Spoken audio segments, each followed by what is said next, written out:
Hi, I'm Dave Barnes. And I'm John McLaughlin. And welcome to Dadville. Dadville is a podcast where we talk about life, love, and the pursuit of awesome dadding. It's funny thoughts and deep talks. So please, enjoy your time here in Dadville and enjoy this episode with... Elliott Cherry. John, I need to tell him this out where I'd say, hey, but I got to get right in it. Okay. Dadville listeners, we can talk later. You know John and I are not big on trendy clothes. I mean, I want to say that we are. I really do, but we're not. Okay, we're not. Instead, we're big on clothes that feel good and last. You see what I did there? Yep. Okay, I didn't hang out to dry. Thank you. That's why we keep coming back to what, John? Quince. That's right, Quince. Their lightweight layers and high-quality staples have become our everyday essentials. That's right. You know, Quince, it's the best. It's the best. I say it all the time. Yeah. Okay, Quince has the kind of stuff you'll actually wear on repeat. That's like right. breathable flow knit polos, right? Crisp cotton shirts, and comfortable lightweight pants that somehow work for both weekend hangs and dress-up dinners. And the best part is everything on Quince is half the cost of similar brands. That's right. By working directly with top artisans and cutting out the middlemen, Quince gives you luxury pieces without the markups. I love luxury pieces, John. And Quince only works with factories that use safe, ethical, and responsible manufacturing practices and premium fabrics and finishes. That's right, Dave. I just got this organic cotton It's so stretch soft. poplin shirt from Quince, and now I'm ready for the beach. Could you just put it back on just for the Well, I rest of the ad read? like the feeling of taking it off and putting it on. Okay, well, you know what I mean? I guess it's sort of fun to watch. That looks great, John. Stick to the staples that last with elevated essentials from Quince. Go to quince.com/dadville for 365-day returns plus free shipping on your order. That's crazy. That's quince.com, QUINCE.com/dadville to get free shipping and 365-day returns. Quince.com/dadville. Sorry. I'm recording. Just so you know, okay. we are in the red. We go from giggles to professional. I've never seen our guest today laugh that hard in my entire life. Yes, you have. I have not. Yes, you have. I have not. I've tried so hard for years to have. make you laugh. I've laughed way harder at you than at Dave. Hey, Thank you. We're starting over. Thank you. I don't like that. Hey, we've got that recorded. I know. I was going to say all we that's need. Officially in That's there. all we need. They get back. That's like a small way of you getting back land from Matthew McConaughey That's saying right. my name is, and he never said yours. Wait, that happened? Yeah. Let's not talk about Did he it. say it in like Actually, an let's interview? circle back because I feel like it gives me a little Let's more just real focus on the estate. fact that McConaughey was on the podcast. Yeah, That's let's where do we need to that. stop. Let's He do did that. say Dave's name twice, and my name. I was 0 not times. counting because at that point he and I were so familiar, but John Right. was counting because he never said I knew that he was going to struggle with the pronunciation of mine, and that's probably why I didn't give it a shot. Is it Jan or John? Yun? He He said your name twice while he was on the show. Yeah. That doesn't count. No, what do you, why are you saying it Yeah, like if that? he Well, said I it mean, like- technically, he's said Dave many times in his life. That's true. But if I don't know where do I we was draw thinking the line. like he said it in an interview with somewhere else. He was like, "Oh, it's on this great podcast with Dave Barnes," but no, he didn't. Oh, No. He may have said He it may later have. that day as a recap of how his day went with his wife. yeah. Prove that he didn't. I was on this podcast called Danville with Dave and some other guy, and it was Danville. Daveville. Nate Daveville. Daveville. It's called Nate jeez. Land, and it was great. We know his voice. We know the wisdom. Immediately when you hear the timbre of his voice, your body gets ready for wisdom. Your brain gets ready for just golden takes on life, love, and the pursuit of happiness. Mm-hmm. Yep. Which is in the Bible. It's Elliott Cherry, or as we call him, Elliott Cherry. Thank you. Our local he's the Dadville pastor, right? Pastor of Dadville. Yeah, Pastor of Dadville. Absolutely. Pastor and Assistant residence. pastor. What was that? Let's run it from the top. Let's go back. Wait, if we run it from the top, you're going to lose that he laughs more at you That's than true. me. Yeah, I'll take the misstep. We'll keep it. I don't know what number this is. I was saying earlier, I kind of plan for kind of a yearly appearance on the show when you guys are having trouble booking other people. I'm playing. I want to know what goes into the planning. You strike out at booking all the people you want, and then when you can't do it, it's kind of how pastors feel all the time. Oh my Yeah, God! you just you'd rather go. Okay. Yeah. Okay. When you're not at the lake, then you come to church. That's right. Yeah. Or not watching Wimbledon. in Yeah. this case. Do you have kind of an eye on that? I mean, You must to some degree. to say an I would be a massive understatement. Oh wow. It would be. Do I have a heart on that? Okay. Yeah. Uh-huh. Like you're Summer is rough clocking. You're for you. clocking. Oh yeah. I mean, any pastor that says they're not doing that is lying. Yeah. Yeah. 95% of pastors are liars. And And the other That's our five are title. lying. Five And are the other honest. five are lying. yeah. No. 95%. That's what I'm gonna say. 95% of pastors clock that stuff. 5% of pastors are liars. Yeah. That's what I was gonna say. So do you clock it from because I think there's like a holy way to spin that because you're shepherding. Totally. Where are they? Where I are need my to follow sheep? up with the McLaughlins. Where were they this Sunday? I Etc. knew that. And for the record, I'm What- just going to come clean. We did not go to church. It was the Wimbledon final. So all you listeners out there who also didn't go to church, and you feel even worse because you told some of your friends that you did go to church. Is it ironic or providential that the winner of the Wimbledon final was last name Sinner? Sinner? What do you think about that? And I think we're told to love the sinner. I would say we know our culture is in decline when the winners are Sinners. The sinners. sinners. Look at that.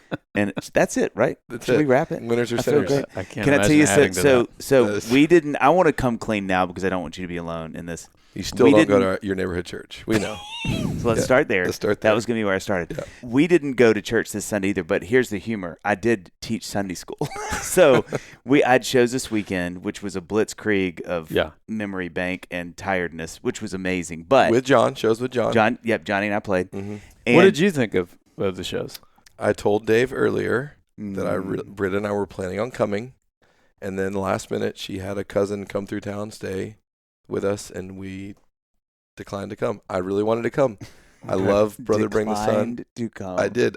And someone offered me tickets on. That's even worse. Saturday don't night. do that because No. you could have come for free. That's true. I could not come. And I it really- means somebody else didn't come. So you're just really digging. But you still got the money, so Touche. we know what this is about. Touche. Yeah. I tied last weekend. How too. was the Oh, it was shows? awesome. We were just talking about it beforehand. It was so great. I actually heard from multiple people how great they were. Yeah, they were fun. It was a Can I get blast back to the fact of that I taught nostalgia. Sunday school Yeah, after you doing saw- shows? yeah. I really feel like I want to highlight that I regretted that decision. Is that better or worse? Are you better than me or worse than me? Are you more Yeah. hypocritical? Well, the worst is Yeah. I went and left. Yeah. I went, did our Sunday school, and then we were like, I'm like, I'm out. I gotta go take a nap. I did wonder though. I was like, okay, if Arsenal's in like the championship, oh, please don't bring Dave's that up. not- Don't bring Dave's that not up. going I to don't want to have to church. think about what I would do. you know, You Ah. definitely would not go to church. Well, that's where God loves us American soccer fans because the timing of. Right. Well, that's not true. That was a dumb thing to say. It's Sunday mornings almost all year. Yeah, because you got to. Yeah. But if you make Champions League, it's Saturday mornings because Yeah. you play those on Wednesdays. So they get you. So it actually, if you have a good year, you're like, I'm gonna be a better Christian this year 'Cause now I'm not missing church. That championship just happened this past weekend too. But it was PSG that was a whole other. That was kind of a. Nobody cares about that tournament. Oh, hot take. Wow. Hot take. Okay. No, I mean they do. If you won, you care, but it was whatever. It's a debacle. So I want to get back. So you clock again, but is there sort of there has to be a passport? You know, like Yeah. This is total like insider baseball that no one cares about. I mean, other than the Lord. oh, like summer stats. Well, stats in general. The Lord knows them, but the average American churchgoer goes to church 1.7 times per month, so less than twice per month. The average American churchgoer, and that's true in church cities, Bible Belt cities. Like it's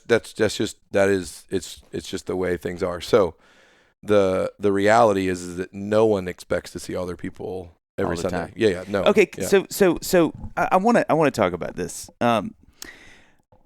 You know, God, this could get deep real fast and very insider baseball, but I'm so curious about this.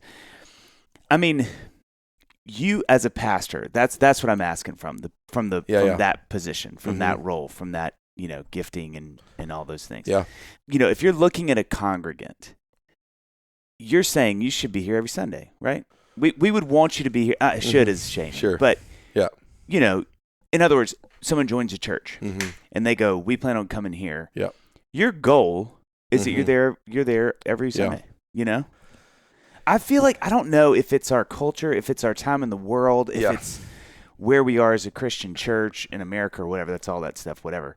But like, I just feel like that's not, like if I asked amazing people who absolutely believe this, what are your expectations for church attendance as a member? So again, this is not, right. I mean, like these are people who've joined a church. They knew exactly what they're doing. Right. I just feel like they're like, if I'm there 70% of the time, that's it. Now, that's not counting travel. That's not counting like things that are, happening in your life, right? But like you have the ability to get up on a Sunday and you don't go. Yeah. It feels like you're saying it feels like people are going to church less? Well, I just feel like the expectations have changed. Now, I have extremely myopic view of this. My dad was a pastor. Right. Yeah. But I mean, when I grew up, it was like, and granted, he's a pastor, but that was true of the church we went to. Like, everybody always came. Yeah. It was not, I can't think of many, like, where are they this weekend? And if they didn't come, you knew that was the family who just kind of didn't come all the time. And it was a little bit of like, what were their names? Well, God knows. But the Stevensons, if you're out there. I think, so there's a couple layers. There's a couple like dynamics to answer the question or to like speak to it.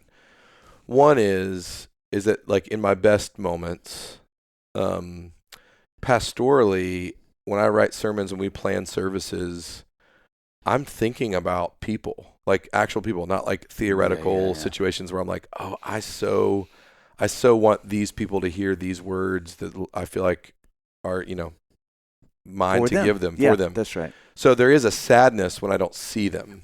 Like, oh, this, like, I want this for you. Like, the Lord has like grilled this amazing steak, and I'm just the caterer that's like bringing it to you. I want you to enjoy this food. Yeah. That is real. And then there's a reality too of like, well, yeah, my selfishness, my ego. What does it mean when they don't come? Like all that's at play, and we could talk about that at length. I'm happy to. What I was going to get to is maybe the state we're in, or like the cultural moment that I'm in too. This is not just like members or congregants or attenders. Is you would like if the only time someone is feeding, let's take like diet or health. If the only time you eat a healthy meal is for like breakfast on Sundays, then you look at them and go like, hey, you're probably not doing well. Yeah. So my concern is not less like, have you been at church on Sunday, but like, how are you doing? What is the rest of your, I don't think that like you're doing great if the only time you feed on something is 1 hour a week anyway. So like the idea that like, well, if you're not at church, then you must not be doing well. It's like, well, no, my view of what it means to be a Christian is actually way bigger than just a Sunday morning. So like, if you weren't here, who cares in some ways? Like, how are you doing? How's your life? How's your soul? That's my real care, which is why we do small groups. But even then, it's like, that's not even I want to know like, how is your life doing? And I hope this Sunday feast feeds you, but I don't actually think this is everything. Yeah. So I'm not. Yeah. Right. You know, what I'm saying? Like, absolutely. This is not the best metric for how you're doing anyway. Yeah. Right. Right. But there is a like, the Lord builds in weekly Sabbath and weekly rest because we need it every week. So there is like I hope this for you, and then you can layer on I'm sure y'all feel it too, where you're like, man, I poured my soul into this record, these songs, this tour, and that show in Cleveland, or that show, sorry, Cleveland listeners, or wherever was less attended than I wanted it to be. There's an ego in that, but you're also like, man, I want people to hear these songs. Yeah, for sure. So it's both things. Yeah. Yeah. I think that's real. Yeah. I don't know. I mean, I think sometimes I get sad because I even feel that draw, like this weekend. Like, I mean, granted, it was a really late night, Saturday night, but me teaching made me be there, which I'm glad it did. Right. But there's a very real world that I could have seen myself waking up and being like, I'm toast. I'd rather not go. And I get sad at that. I'm like, I wish, and we love where we go. I mean, it is a huge blessing to our life, and we're very connected there. And, so it's not that. John didn't say anything when you were just sharing about that. Let's start over at your ego. I let people talk. I'm a listener. Not on he learned Sunday. That from me. Not on Sunday. And TJ. Yeah. But you know what I mean? So we have a huge affinity for it. So it's not even that we're it's like. Not drudgery. Oh, it's like sometimes hard for us, whatever. Mm-hmm. You're saying that the thought that if you're honest with yourself, you would not have gone at all on Sunday. Oh, I don't know. But I just. You're saying that makes you sad that you might not have gone? It just makes me sad that that's so much of an option now. That there's not sort of no, this is just what we do. We get up and we go. And I mean, but then you got to fight all the legalism and all that stuff. Sure. God loves you no matter what. That's not at all what I'm trying to say. Yeah. I just think for me, I'm like growing up the way we did, I was like, we're just going to get up and go to church all the time. Yeah. Like, and granted, I was there every time the doors were open because of Right. what Dad did. But that's not like he went to jail. But in some ways he did, religion wise, in the service. But I also think it's important that an early church is such a it is the early church, and we have a lot to learn from it. It's also, I think, so many people today are trying to we finally recaptured the early church, and we're finally doing it the way that no one's done it for thousands of years. I'm not saying that. But if you go back to the early church and think about how they would have thought about their weekly rhythm, you're they were gathering together in most cities in a home. Yep. In Ephesus and going we're sharing them. These are our people. We're reading the apostles' letters. We're remembering Jesus' teaching. We're reading Old Testament Psalms. We're doing these things together because this is our we're so hungry and thirsty to in the world we're in. This is lifeblood to us. That's the only reason. I don't want someone for any other reason to come to church you want to be here. Great word. And I don't think so. If you're there because you think you have to be, that's a great word. Then we're doing something wrong. Yeah. So I don't. It's would you look at John too when you say that, not just at me? When you're there instead of Wimbledon, it's right. Yeah. But any other reason? So I'm curious. What is the what did the early, to the extent that we know, what did the early church look like from an actual schedule standpoint? So they borrowed, we could do a little church history. So in the Jewish tradition, they're in Babylon in captivity, away from their homeland. There is no temple. There are no yearly festivals. There are no weekly sacrifices. There's none of that going on because they're away from their temple. So in Babylon is what begins, when the Babylonian captivity is over, not all the Jews return back to Israel. And that's what begins what's known as the diaspora. Jews are scattered all throughout what at the time was the beginnings of the early Greek Empire, Alexander the Great and all that, and then what would become the Roman Empire. But that's where synagogues come from, which is we don't have a temple. We're not even near the temple, so we can't go do sacrifices, but we can gather in a synagogue in Babylon or in Ephesus or in Syria or somewhere that is not our Mecca, our Jerusalem, and we can gather weekly on the Sabbath, which is Saturday for them, and they would gather with songs and readings and a local religious leader who would lead them through a weekly worship service. And so then literally when Paul, post Jesus, Paul conversion on the road to Damascus, he then, when he goes and plants churches in all these cities, he goes to synagogues, and in towns that don't have synagogues, he goes to people's homes. But synagogues become we were worshiping Yahweh. Now we believe Yahweh is incarnate, and there's this resurrection that has happened. We are now a people of Christ, a Christian. But we're built on Jewish roots. This is very N.T. Wright. We are, the church is the new Israel. We're going to continue these same traditions. Let's gather in the synagogue weekly for readings and songs and hymns and prayer and fellowship, meals. And so that's where our weekly rhythm of church comes from, is this is what they were doing from day one, which came from Jewish tradition, which is when we are in our town and we are the only people that we know that believe these same things, let's gather weekly on our Sabbath day to worship and for regular reading of the word. With a major selection of the looks your kiddos love, starting at just $4 in the Walmart app, a new school year means a stylish new them. Who knew? Find skater skirts and Crocs that say, I'm casual but cool. Sparkly sneakers that say, it's my classroom, you're just learning in it. And preppy polos that say, I'm the teacher's pet, even if they're mommy's menace at home. Find their favorite styles starting at just $4 in the app. The Walmart you thought you knew is now new. Dave, I would love to tell you about something I've been thinking about. Okay. Okay, you awake? Yeah. Featuring thousands of study notes drawn from the best-selling NIV application commentary series, the NIV Application Bible helps you understand Scripture and apply it to your modern life. I want to add something. The NIV Application Bible pairs a deeper understanding of the ancient biblical text with contemporary application of the lessons found within it, offering you a new way to understand what the Word of God means for your life today. Dave, let me ask you a question. Yeah. What will I find inside the NIV Application you will Bible? find sorry, gosh, I get so excited. I know. You cut me off. That's I'm rude. So sorry. Okay. There's probably something in the Bible about cutting people off. Here I go. John, you will find original meaning notes to help you understand the meaning of each passage in its context, application notes to help you integrate the teachings of the Bible into your daily life, and questions for growth in each chapter of the Bible that encourage reflection on how to apply Scripture to life. And not only that, I'm surprised you didn't say this, but you will also find People to Know, exploring the lives of biblical characters, and Character of God articles exploring God's character. Save an additional 10% on any NIV application Bible and NIV application commentary resources by visiting faithgateway.com/NIVAB and using pro code Dadville. It's a pro code and it's a promo code. It's a You're a promo code. if you use the promo. That's where I'm going. And because I'm pro, I'm going to say it one more time. That's faithgateway.com/NIVAB and promo code Dadville for an extra 10% off. That to me, by the way, that was amazing. That was really amazing you did that. Not all of it is true, but it was close. No, I think the thing that I've felt so compelled by as I've gotten older, and you said so well there, I think the gathering, what a fascinating thing. Mm-hmm. Not that this is a religion where we all go to our homes and we do our religion at home and at your work, and you just kind of stay in these little individual lives, spiritual lives that don't touch. It is very much the opposite. We are part of a thing. That is us at our best as part of a thing, not alone.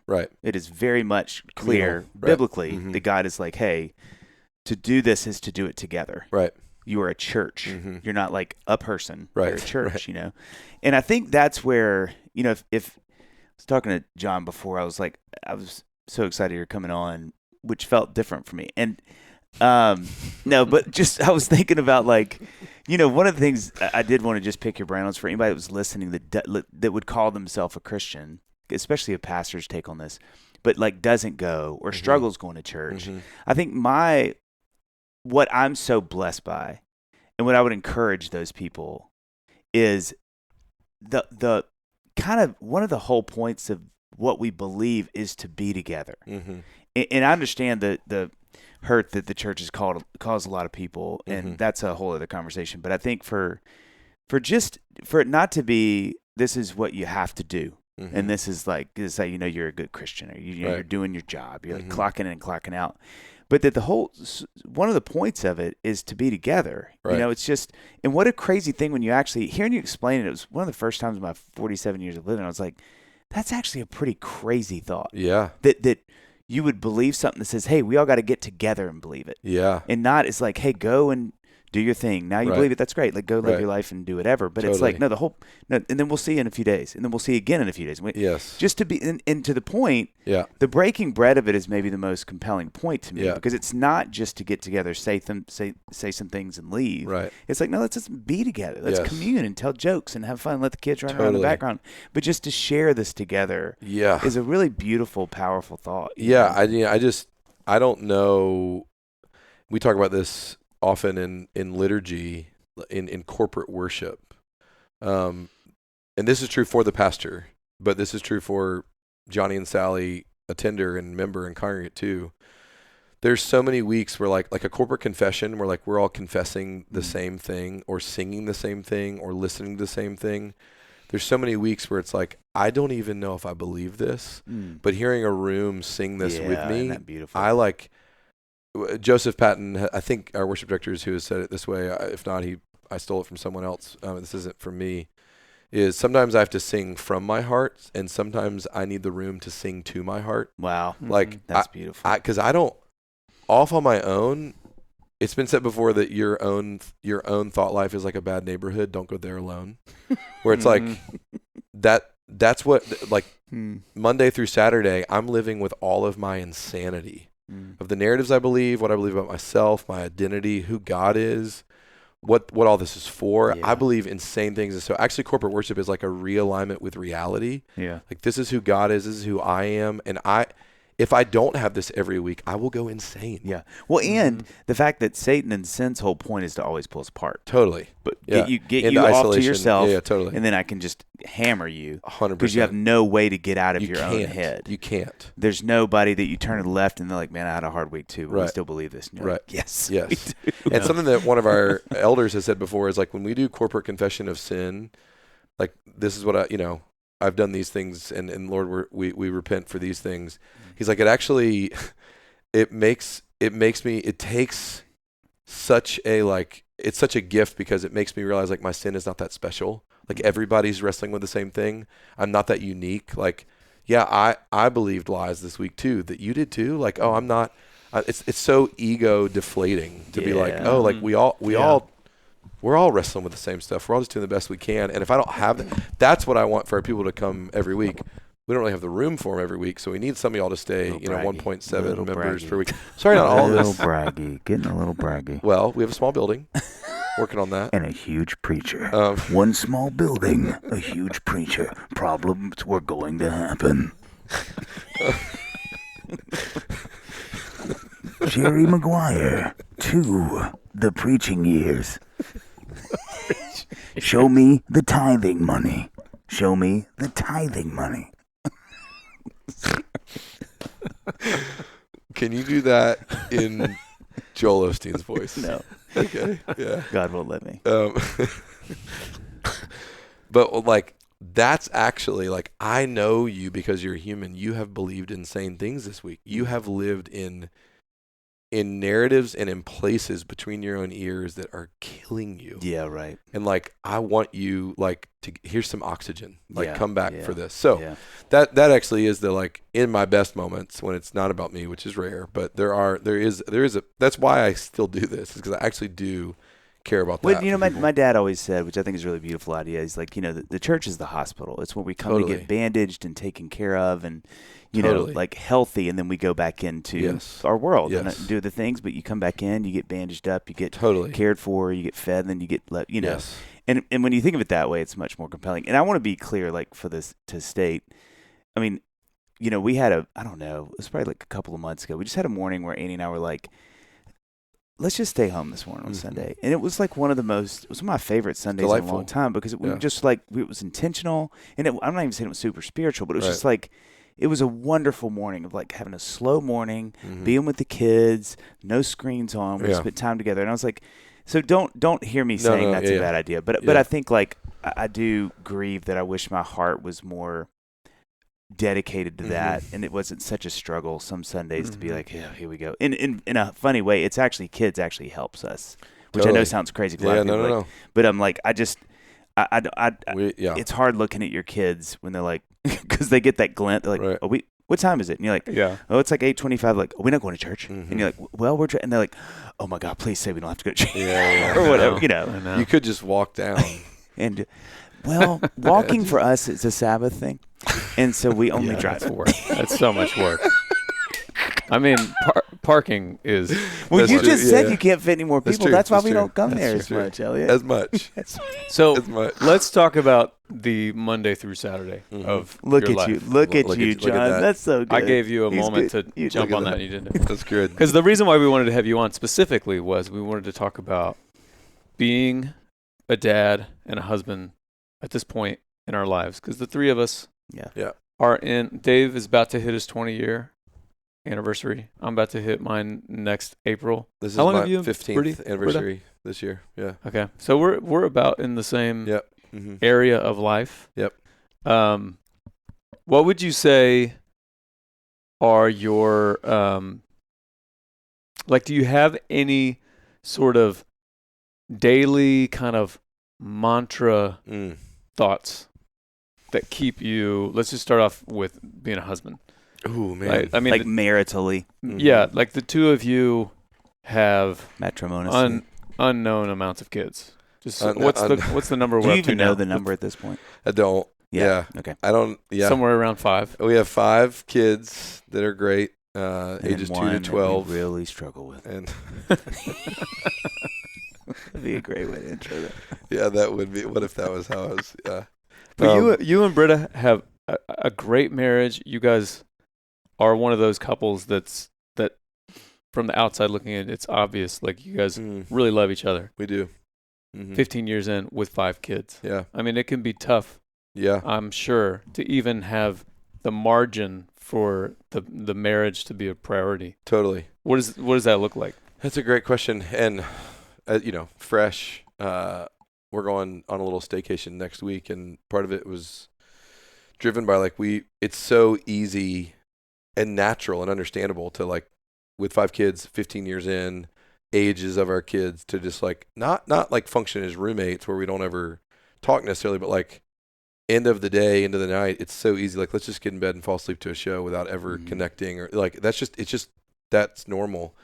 And at any given moment, the number of things that need to happen logistically in your life just to get so-and-so someplace, or even at the end of the night where you're saying all the kids are asleep or whatever. Right. There's probably some email that needs to be responded to make sure that. Can I just, for clarity's sake, Oklahoma, Phantom of the Opera show, or is that? I just want for clarity. What are we talking about? Like a TV show? Or, that's what we watch. What is it? Are you doing musicals? We only watch Passion of the Christ. Oh, every. What an intense. That's how we end our day. Show. Keep it fresh. Yeah, it's only chosen is not intense enough. Oh, okay. Respect. No, actually, we just finished a show, our kind of most recent binge show that we haven't been hooked on a show recently until the show. It's Paradise on Hulu with. Have you all seen that with Sterling Brown? Is that his name? We just started. Oh my gosh, it is so good. It's so good. Yeah. Have you finished it? No. I can't say anything. 5 episodes. The first episode, you're like, whoa, this is amazing. Anyway, it's great. I think that something that is. Well, actually, I was watching something recently where a guy was saying no one tells you when you get married and start having kids how much you're going to miss your partner, because it's just that's just something about parenthood they don't tell you. It's parenthood's hard enough, raising kids hard enough. No one tells you how easy it is just to become I miss you. It's crazy to think about. You live in the same house, right? You sleep in the same bed, and you're like, yeah, it's nuts. I would say we're in a season right now where realities that have been right now, we still for the most part have little problems. Our oldest is 12. There's some adolescent things that are coming up that are not easy, but it's not comparatively. We've got great kids in a mostly really joyful and peaceful house with our kids and our marriage. And Britt and I still really love each other. I think that thing though of how do we carve out and make time and space for each other is always a challenge. It's partially why we're doing the little staycation, going to Coldplay and doing some nights out. I think that something that is that a new Christian band? Yeah, they're small. Okay. They're out. Yeah. They're. Oh, is it the 5 spot acoustic tour? Acoustic 5 tour, spot. Yeah, I love that. No, I think that's something that if you're dating out there, you're newlyweds, there's little things that you see in your partner right now that are I guess we're dealing 15 years in with things we've always been dealing with. But now we're oh, those don't just go away. Things that now oh, that's really hurtful when I do that to you, and they're not new things. It's oh, we're 15 years in now and we're still dealing with that. Mm-hmm. That takes a lot of work. And I think you said, what's the mantra? What we both have to do, and I do this with all my premarital couples too, and I try to do it at every wedding I do, is talk about this reality: the amount of forgiveness you're going to have to practice for the other, for things that you think well, we'll grow into that, or we'll get better at that. It's I'm still hurting Britta in ways that I've hurt her our entire relationship. Yeah. And now it hurts worse because I'm still doing it. Yeah. And but there's a new intimacy on the other side of fresh forgiveness that you just can't know 6 months in or even 5 years in. You're oh, I'm going to choose to forgive you. You're going to choose to forgive me. And here's what forgiveness is. I'm going to treat you like you owe me nothing, and I will pay the cost of it. When both parties are doing that, 15 years in, 20 years in, there is a you can't microwave that. That's a reality of oh, this may be something that you and I don't ever get better at. These dynamics, these ways I hurt you, and I don't want to hurt you. The whole framework of intent versus impact. I was actually talking about this earlier today. I didn't mean to do that to you, but the other person's still hurt by you. Intent versus impact. It's a great framework, and you have to even own your impact. That's a hard thing even to do. Though the intent, even though the intent was good. Here's what is the dark side of that, the underbelly of that. That's a great mantra. It's really true. I use that defense all the time with Britta, and here's what I'm having to come to terms with. What happens if my intentions aren't great either? Like, I would love to defend and justify, I'm so sorry that hurt you, and I really don't want to hurt you, but I really was trying to help. What if I was actually just being selfish? And like, now I've got to repent for not just my impact, but my intentions. Yeah. Like that's hard. That feels like dying to self. That feels like, this is not necessarily where I thought we'd be, but I thought I'd be better at this by now, sort of thing. But like, we're in it. Yeah. We still really love each other, but it is like 15 years. You start to go like, this is what it means to like love someone for the long haul, is like, we're practicing forgiveness in ways, and nothing macro or major. It's like these little. Well, I feel like what I have learned in droves in the last like couple of years of my marriage that Annie does much more naturally than I do is forgiving without having to say you forgave him. Totally. Like, in other words, like minor infractions that happen where, every day. 50 to 100 times a day with both of us. Both of us, right. Where I think I used to have this really strong feeling of like, we need to put an Ebenezer down of forgiveness. And hey, babe, just a little earlier, I don't know if you meant to, God, it really hit me weird, or hey, like, you kind of snapped me or whatever. And it was like, I finally a couple of years ago was like, why do I do that? Like, do we? And it was became this sort of moment for me with the Lord of like, I think I don't need to do that. And I think he was like, I don't think you do either. You just forgive him and you move on.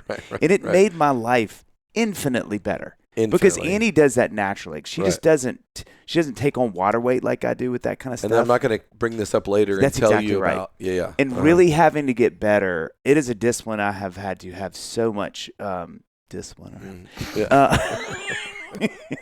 Got a new book coming out. It's called Book of Proverbs says it's the glory of man to overlook an offense. There you go. That's it. That's a great. I'm just going to write that down. Well, early on in Amy and my relationship, and I mean up until maybe just a few years ago, I would say I did the same thing or a similar thing where like we would have there'd be some kind of infraction. 99.9% of the time it was like Amy saying, you did something that I didn't like. And then as soon as the words left her mouth, she's fine. And I would go all like existential. And the motivation behind it was always us in 20 years, 40 years. I'm like, I had such a fear of the couples that you would look at who just... whatever they used to have is gone. Sitting at Shoney's, dead quiet, eating there, just staring out the window together, and you're like, yes. I mean, you laugh at that example, but that was actually like in our dating life, we would be out to dinner, and there would be like maybe a 30-second lull, and I'm like, is it crumbling already? Like, and Amy's like, well, we're just eating. I was taking a drink, John. I was in the bathroom. I know, but you didn't text me. I had such a razor focus on like, if like the ship ticks to the right 2 degrees, it still looks like the same course. In 10 years, we're miles off where we wanted to be. So I think there's this weird sort of balance of, I don't think that's the worst mindset to have to some degree. Yeah, absolutely. Yes. But at the same time, my wife had all the security in the world. Right. Every time was like, babe, we don't need to like go back to like page 1 and like reread our story and make sure that we're good. Like, we're fine. Yeah. You know? Yeah, it's really good.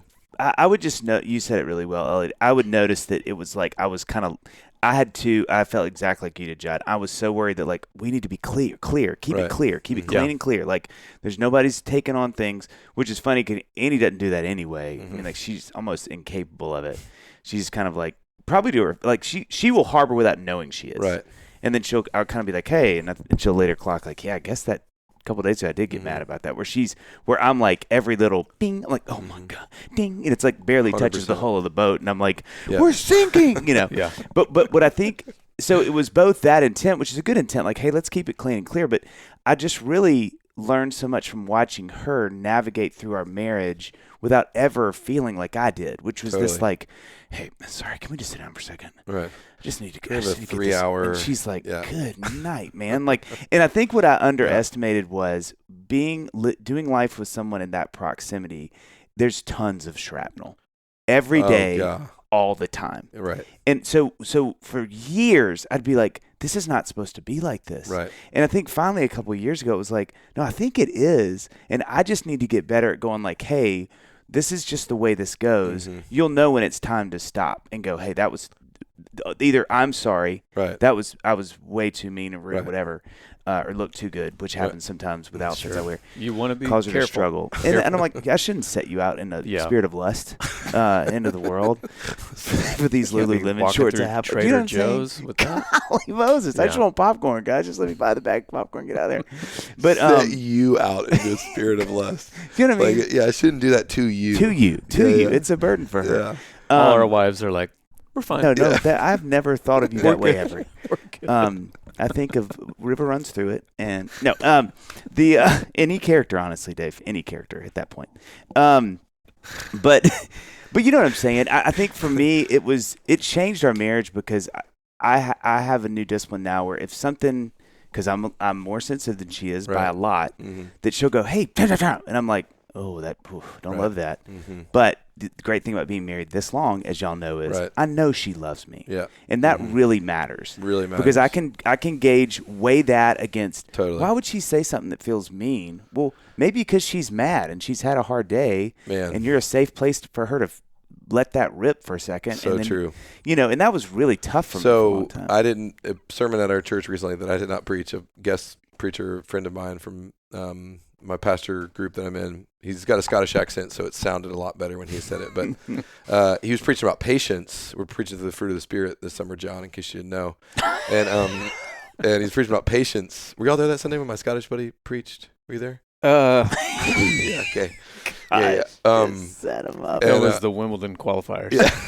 It was pre-Wimbledon. It was a warm-up matches. But he preached about patience, and patience, literally the Greek word in the New Testament is a word that means like a short fuse.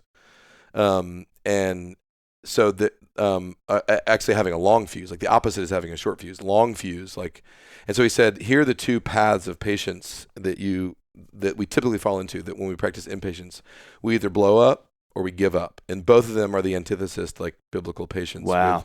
So either like the fuse is too short and you erupt on somebody, or like, I'm tired of doing this, I'm just going to give up on this. Who cares? Yeah. So the challenge kind of for everybody listening was like, where do you fall? Like, where is practicing patience, like long suffering with someone hard? Do you tend to blow up or give up? Wow.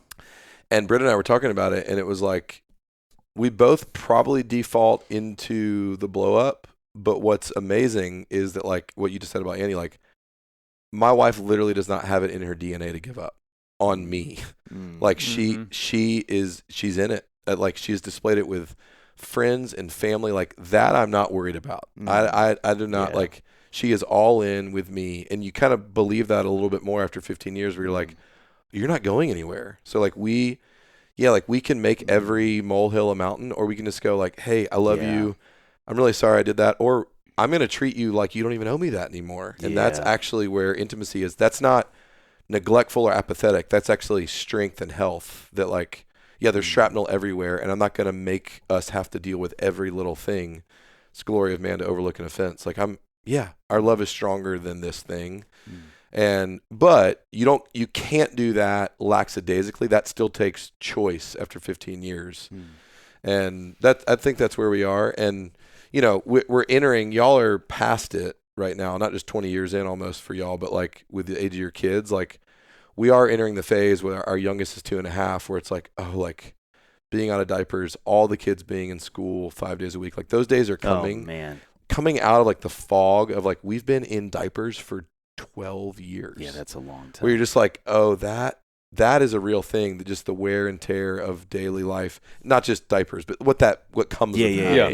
Yeah. The maintenance. So the maintenance of like, it's like, oh, I like Britta, we even like have entertained the like conversation, not yet, of like, she got offered a job last year. she was like, I think I might be ready to like go back to work full time. And I'm like, I can't. She decided it wasn't the right season, but like, oh, that day is coming where like our whole life isn't just in this war zone at home all the time.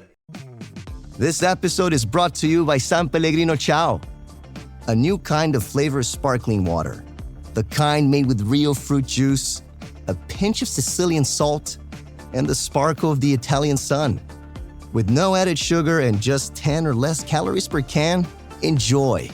With love, from Italy. By San Pellegrino Ciao now. 9 años pidiendo el snack wrap. Aquí tienes tu snack wrap. ¿Tú quieres un snack wrap? Toma tu snack wrap. ¿Tú también? Toma un snack wrap. Snack wrap, snack wrap, snack wrap. Volvió el snack wrap. Ba-da-ba-ba-ba. And isn't that wisdom, I think, for all of us to realize, and man, if there's a discipline I need to have more of, it is realizing that so much of life is seasons. And I have to be so careful to make these judgment calls on a season, especially those that just are what they are. It has nothing to do with you. Yeah. That just you've chose to have babies, and babies take this work. Right. You know, or teenagers are this kind of work. Right. Or, you know, college kids, high school kids, whatever season you're in. Totally. And I think, man, the wisest and the most admirable couples I know put a really strong hedge around that in their marriage. Totally. Where they're like, look, these seasons and what they bring are not going to affect the truth of what we have and how we are committed to each other. Totally. As opposed to like, you know, if I'm not careful, I can think like, why is all this 100%. great and hard? And yeah, I've got a mentor that says you're playing the long game 1 hour at a time. Always. I remember telling you that. Oh. Yeah, it's true. That's true.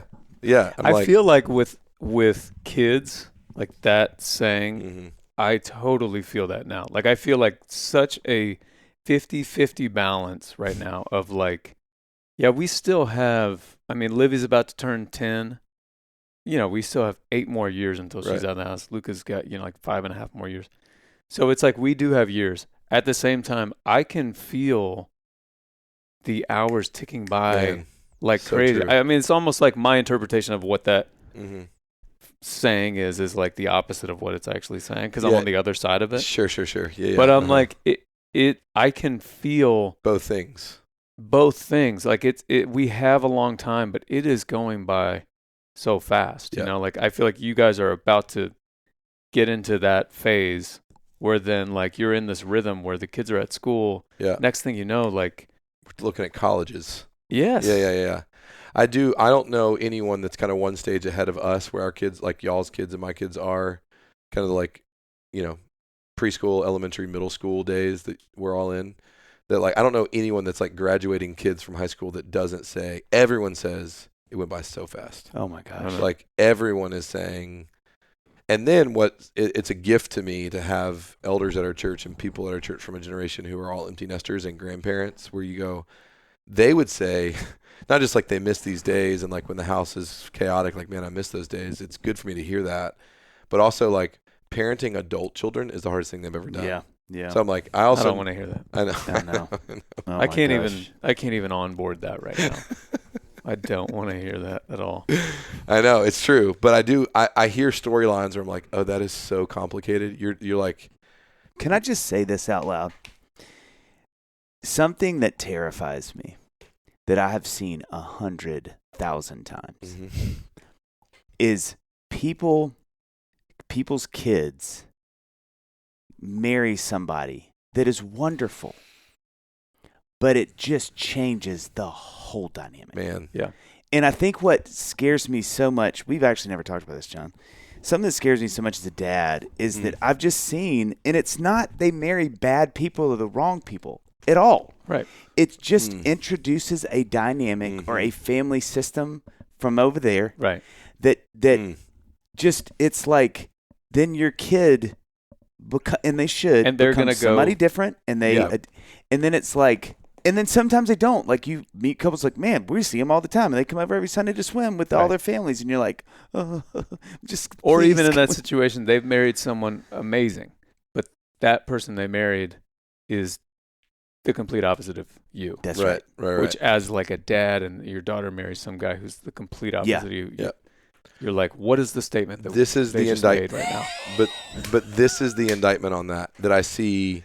And we've all seen it, but I think the core of some of that, when you see adult family systems that are playing out with kids and grandkids, adult children, kids and grandkids and all that, the thing that makes or breaks that system being able to like hold it together with all of its beauty or just be kind of miserable for everybody are the people at the top of that, like the matriarch, patriarch, grandparents, are they healthy?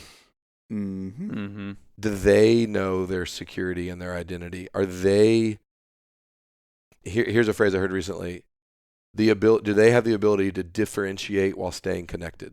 That's it. Oh my gosh, man. Like, and again, like the healthiest people that I want to emulate that are in that season, that are, 2 seasons ahead of us, like not just graduating our kids, but like those kids getting married. The ones where I go, man, you've got it. Like, and you're not like obsessed with all your in-laws and you don't think they're all the greatest, but it's healthy and it's working. It's because they are healthy. Because let me tell you what you don't want. And this is what's so funny about that is you don't want to run such a tight ship or a cult of personality or cult right. that your family comes back to you and you have a tight family, right. but because of all the wrong reasons. 100%. Right. Either you're all agreeing to the same dogma or right. they're scared of the parental units or totally. Like you want it to be a free-flowing, right. We choose to be together. Right. And I think you're exactly right. I mean, totally. I feel like that, and what, I don't know if y'all are like this. I mean, John and Amy are too sweet, but I feel like with Annie and I, what I get so scared of is we got 2 first children who are extremely opinionated and very strong-willed. And I'm just like terrified that our kids are going to bring somebody home and we are just both like, come here, young lady. If he sits, and already Annie and I, and it's thank God for wisdom because we know this. And so we're just like, Annie and I'll laugh. Probably once every 2 months, something will happen, and she'll be like, "Dave, we have to remember this is that when our children, we can't be like this, because I think you said it so well, differentiating, but also staying connected, and being who you are, but accommodating and open, and we're not going to lose ourselves in the midst of all this. But we're also not going to lose you. Like we have both. I watch it happen, and I'm not emulating it yet. I'm not able to live it out in that way yet. But that's what Britt and I are like. We so want the future where we've got kids and grandkids that are coming home for Christmas, and like they want to move back to the town where we are because they all want to be around us, and we want all those things. But it's like the demand for it. Bonhoeffer talks about it in Christian Community in his book on community, where he basically says, the moment you bring an expectation of what Christian community should be, you kill it. That's right. So it's like, it's same for a little family system too. It's like the moment this has to be the way that you demand it to be, it will never be the thing. Yeah. And so like Ecclesiastes, it can be seasons, and my ultimate security and identity is not rested on this. I am well differentiated enough to know who I am, who the Lord is, who my kids are. They need to leave and cleave, like all this stuff. And now, look at us. We can enjoy Thanksgiving, and it's great, no matter who's at the table. But you said it well, and again, John and I talk about this so many times on this podcast, but Stephen James' idea of you can only take your kids as far as you've been yourself. Yeah. And it is a tenet of my life. Yeah. And I think that's why when I think of the work I want to do as a dad is knowing, and hopefully so, I know this sounds crazy to say now because I'm going to regret it later, but I still believe it. They're going to sit down with me, each of them at numerous points, and say, hey, Dad, like, can we have a conversation? Like I've noticed, I'm 20 now. I've noticed or I'm dating this guy now, and I've noticed this thing, and it's why do you do that? Right. Yeah. But if I go, how dare you talk to me like that? Or I don't know that about myself, that is a really hard conversation. Whereas if I go, oh, honey, like, I'm so sorry. That's something I'm really bad at, but I know it. And thank you for bringing that up, and don't ever come in this house again. And pay me back for all the money. It's going to be the thing that I thought that I did well. I know John always. That's always my next thought. She's when like, we you talk never about played this. piano in the house, and you're like, what? I mean, it will be. I really do have to like prep myself, and do this as a sort of hypothetical exercise to get me hopefully in the right mindset for this day, this conversation, or these conversations. Is like it will be the thing that I thought was safe. Yeah, I can tell you all the ways that I'm failing. I can tell you those. they know those. Right. It will be the thing that you thought you were I doing thought well. I did well. Yeah, you it's know? actually, and that's actually maritally too. The arguments that are the most frustrating and painful is when the pain the impact that I've caused is from something that I actually thought I was doing really well. I'm like, but no, you can have all the other stuff. Like, I didn't do that, but I really tried on this one, and you're still saying it wasn't enough. Like that cut goes way deeper. So for a kid to come back and go like, yeah, if they tell me, Dad, you didn't do these and these and these things, I'm like, well, I could have told you that. But they come back and they go, but Dad, the thing that your entire fatherhood journey swore you would never do. You did. That's the thing that I'm telling you really wounded me. I'm like, well then. You know what? I'm not even your dad anymore. No, but okay. So let me be pastor for a minute. Does the sufficiency of Jesus cover even that inadequacy? If it doesn't, then none of it is real. Yeah. But if it does, I can stand even in that place and go, tell me more. Well, and I think that's what scares me, to John's point in that exact thought, is they are going to misremember things. So it may be that you and Amy can sit and go, we have like literal iPhone footage of us doing those things. Right. But for whatever reason, she just didn't clock that. Or the thing that I think about is like, there was a short season where this was true, but those were like core memories. Yeah. And then even though that was just this tiny little season of life, totally. That's one of their memories of childhood. Right. You know what? And to your point, Elliott, I've thought about this so much over the last year. So much is intent. Is I think about my kids and I'm like, you know what my prayer is more maybe anything when they think about their childhood is how much money we made. No, is how what a great thing to say. Also, what job do I have? They're like, Dad, we went to all your condominiums that you were building. That's the thing you want them to think about. No, is that my spirit with them was I meant the right things, whether I achieved those or not. And I think that's so much with them. I'm like, I just pray that when they think of me 20 years from now, they go, you know, he swung and he missed, and he was on his phone too much some of the time. But I know how he feels.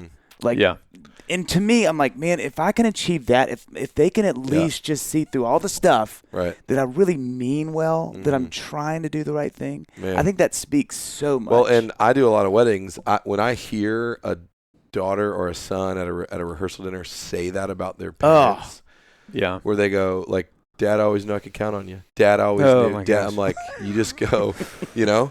I'm like, oh, it is possible. Yeah. You know? Yeah. And here's I'll go like insider baseball, pastor inadequacy, pastor fear. So I'm in a little pastor group from guys all over the country. One of them is, you know, one he's 10 or 11 years older than me. But he's got adult kids one of them is a member of our church. One of his daughters is a member of our church. And he tells the story, and this has happened with both of his girls. One went to New York and one came here. And he tells the story of both of them calling home with the churches that they had found, talking about things that their new pastor, I being one of them now, were teaching and sharing and explaining.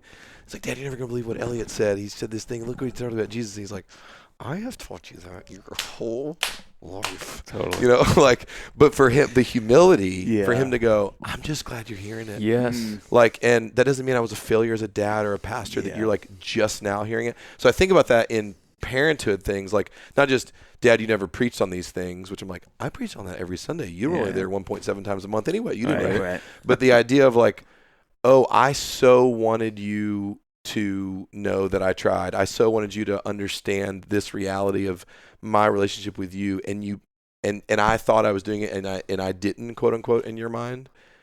If there's a security in me that would go, but I'm so proud of you for telling me. Like we're so secure. You can even tell me that I'm not going anywhere. Like I could even make their pain about me, or I could go, or, hey, I love you. Tell me more about that. Like, it requires a security in me that is beyond myself to have it. That like a humility, It's maybe the one relationship or two relationships for my two daughters where I could do that most easily. Totally. Any other friendship, relationship that I have, I think I'm struggling with the ego and the insecurities and stuff like that. With my relationship with my girls, and I've said on the podcast before, like the most impactful thing on my faith has been becoming a dad. Because, and I don't, I'd like to get your thoughts as a pastor on this. Maybe I'm making too much of this, but I'm like, this is the biggest gift that God can give human beings, is to become a parent. And I mean, I want to be sensitive to those out there who are not parents, don't want to be parents, can't be parents, whatever. But I'm just saying, for my faith, if I look at God through the lens of how I feel about my daughters, it gives me all the freedom in the world, in my faith. That's how I want to view it. The thing that's really good. Quickly to your point, because I just want to say this really quickly. The thing that I get scared of, though, and I've seen this with a lot of friends that feel that way, but then they get an adult kid that sits down and they hit that little spot that you go, I didn't even know I had that little spot, and I am irate right now because you are accusing me of something. The thing that to your point about the blind side, that's what I'm like, I know I can't be ready for that. But I think, because part of me is like, well, it's your kid. How could you, but it's also the human that may be able, other than your spouse, to make you the most angry. Because they sit. Yeah. My kids make me more angry than any other human on the planet. For sure. Ever. And so Amy's not even close to what my children have. Yes. So I think for me, I'm like, because I've seen that with friends where I'm like, and we've talked about it, where I'm like, isn't it amazing that this little human that you would literally die for, you would without die even for them, thinking about it. Like we've said this on the podcast, I would choose to die for my wife. With my kids, it's not even a choice. That's right. Well said. Yeah. That's really well said. Yeah. But I've just seen so many of my friends, and candidly, I mean, I think a lot of my friends' parents, where they sit down, like guys our age will go home and go like, hey, can we just talk? And they're like, man, they got so mad. Like so offended by something, and it's not always said well, and that has to be said. So, I mean, those are nervous, hard conversations. But I'm just like, Lord, I know it's going to come, and it should come. They need to be able to tell me, but just give me humility and give me grace. Okay, here it is, though. This is mantra. You're asking for mantras. I heard this years ago, and I don't like how true it still is for me. This is true with anything, but let's just bring it into parenting, what we just talked about. The level of irritation reveals the depth of idolatry. Ooh, geez Louise. So the angrier you get in response to something, the emotion of rage is bumping up against something that you have made into an ultimate thing. So this is the thing. Right. I think that's the thing that I've seen with friends' parents. Totally. Is they thought, we stuck it. Totally. Right. We nailed the parenting thing. This is who you are. Totally. And when they come in and go, I'm someone who my is a great identity parent. is being a great parent to you, and I crushed it. And now you're coming and telling me I wasn't. So now you're not just telling me I did something wrong. You're telling me I am something wrong. That's right. I can't handle that. You'll get my rage. And that's your point. It's exactly right. And that's the thing that I have found to be the most consistent, is that doesn't seem to ruffle the feathers of parents who are like, yeah, I know, I kind of miss it. It's the ones who were kind of like, I feel like we did it. We really did it. We read the books. We did the things. Yeah. And then those parents, man, they go sideways, because it's like. When this is like, hopefully, my version of this will be gentle and nice, whatever. But I'm on this side of it. But I can see how that could be triggering down there when this happens, because like on this side of it, my girls are almost 10 and 12. If I could somehow just know that they are going to be fine in life, that they are going to be able to live like fulfilling good lives out in the world, it would take away so much of the sting of the day-to-day frustrations and things like that. So imagining that happened. Right. They're out there. Right. They're good. Yeah. The level of relief that you would feel as a parent, and then however long that lasts, And then for it then to come back and be like, no, we're out. It would feel like being pulled back into that anxiety of like, wait, I thought we were good. I thought we did the thing. Right. I thought, And I think that is the thing in the people I get to serve that are older, and I meet with a lot of empty nester folks, the parenting adult children, that's the thing. Wow. They're like, wait, like in totally different context and with different forms, the like early anxiety comes back where you're like, wait, I kind of like, we raised, we disciplined, we vacationed, we educated, and then we sent you off, and now like you're 35 and I'm still feeling the like, wait, is this not, are we not settled? Are you not okay? Are we not okay?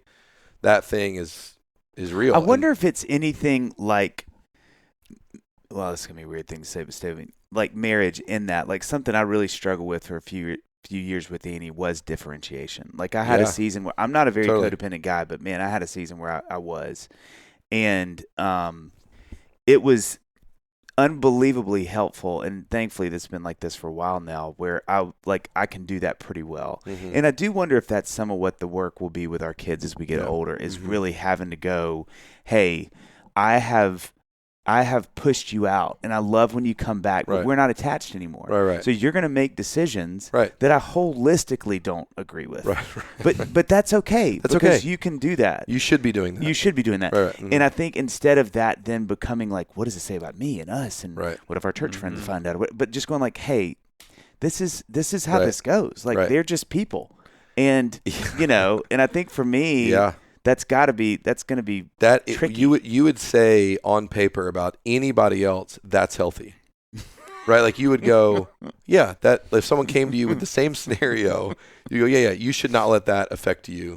The way that's affecting you. It's not about you. That's not, Britta brought in a phrase to our whole family system with kids and each other recently. I don't know where she got it, but she and it gets thrown out now where it's like, she says Q-tip, which is quit taking it personally. And it's like you're Q-tipping, like you just Q-tip it, like you're making this thing about you. It's not about you. Yeah. And the way that the child's responding, the way that I'm responding, the way that the way that we're trying to make this decision, the way that we interacted about that thought is like you're making this thing about you, and it doesn't need to be about you. And that is the like when you watch people in their 60s and 70s where you go, you're still unable to not let this be an identity assault. You go so that's where like right now, like I want to be right now practicing those things so that when you're 35, that's right. That and again, all of us, and I've shared less with you, Dave, because you don't worship with us. John doesn't really. I've differentiated in my own way. But John and I had lunch a few months ago, and we're talking about it. I mean, we have teenage, preteen girls, and there's realities about it's new challenges for us. But I've got the greatest 12-year-old girl on the planet, and I mean that. She is unbelievable. And there are preteen hormonal things that we're dealing with for the first time. But I'm like, I also have to step back. It's so good to step back and go, as intense as these moments can feel right now, that I then extrapolate out in 20 years, like this is how it's always going to be, or what about this, what about that, to go, we've got great kids. Like, and I know that may not always be true, and there will be things that rip our heart outs, and there will be new layers and new developments of things that are bigger threats to my identity. But like last week, you guys, I'm just going to brag on her. She's going on a trip with our youth group that's going to serve a special needs camp in Missouri called Camp Barnabas, and they go and serve the week, and they're supposed to like raise some money and pay for their own way to go. So to like raise them up money, you can write support letters. Well, she decided to host a like camp for little girls, like 4, 5, and 6-year-olds, called Camp Little Lambs, that she did with her cousin. And they had 10 little 5 and 6-year-old girls come. They memorized Psalm 23. They did all these like lamb activities. They made lemonade. Like they were just doing. They did all this stuff that was all her. And it was like $120 a kid or something all day last week, every day last week. And she raised all the money to pay for her camp and made like $400. Like wow. So it was like she wanted to like love on little girls and teach them Psalm 23 to raise money to go serve at a special needs camp. I'm like, I mean, we've got great kids. Like, let's just pause for a second and go, So I can get really wrapped around axles of interactions and moments, and it's all coming out. I'm like, no. Like we're good. The Yeah. Lord is faithful. We're playing the long game 1 hour at a time. Yeah. She's doing great. Well, and again, I feel like so much of that for me gets wrapped up in what it says about me, not actually how Totally. the kids are doing. Right.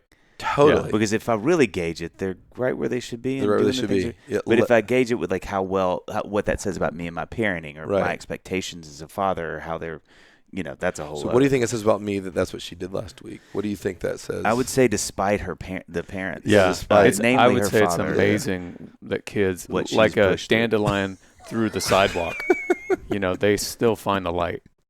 Well, it's funny because the day before the camp, she was really anxious about something, and I'm like, I tried to sit her down the night before and was talking to her about Psalm 23 and then the Lord is my shepherd. Like, you have everything you need. You don't like, sweetie, you're going to go teach these kids about how calming it is to be with Jesus. Like, that's what you want. And you are having an anxious moment right now.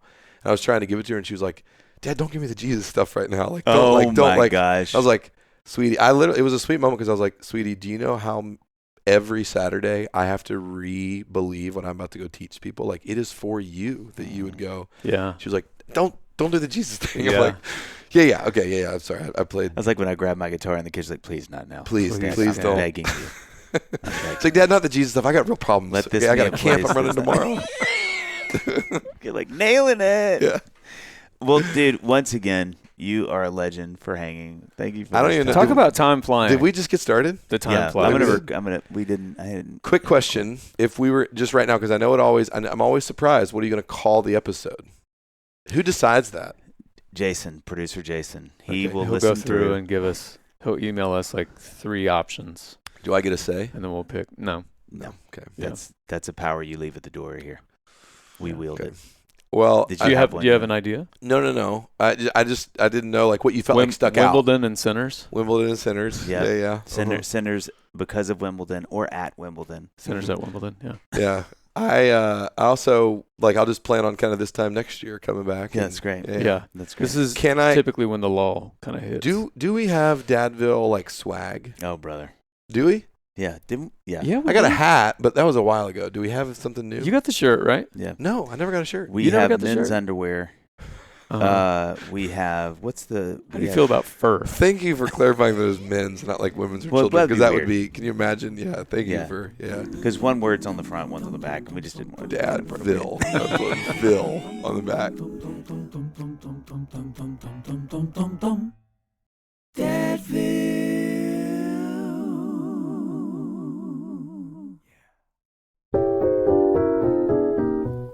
Hey. Yeah. Oh, are we start? Okay. Yes. Hey, let's go. Actually, I'm not talking to you. Oh, Okay, I'm talking to parents. I'm talking to educators. I'm talking to homeschoolers out there who are looking for something that'll keep the whole family entertained during those long car rides, classroom breaks, and afternoon learning sessions. John, Who Smarted is the hilariously educational podcast that's become our go-to entertainment. And trust me, you'll actually want to keep listening even after the kids hop out of the car. That's where you'll just sit there in the driveway. Yes. From the brilliant minds behind Brain Games and Brainchild comes the most ridiculously fun educational podcast you will ever hear. I'll fight anyone who says Whoa, differently. geez. Yeah. Sorry.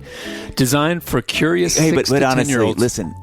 We adults are hooked We're too, John. hooked It's too. not just the 6 to 10-year-olds. I know it. Who Smarted serves up mind-blowing science and history through side-splitting storytelling. That's a lot of alliteration. I was gonna say. Unforgettable characters and sound effects that'll have everyone cracking up. Recent episodes have had us absolutely rolling, whether we're discovering why some people are natural-born lefties, driving into the wild world of how glaciers work, or uncovering surprisingly gross truth about why rabbits eat their own poop.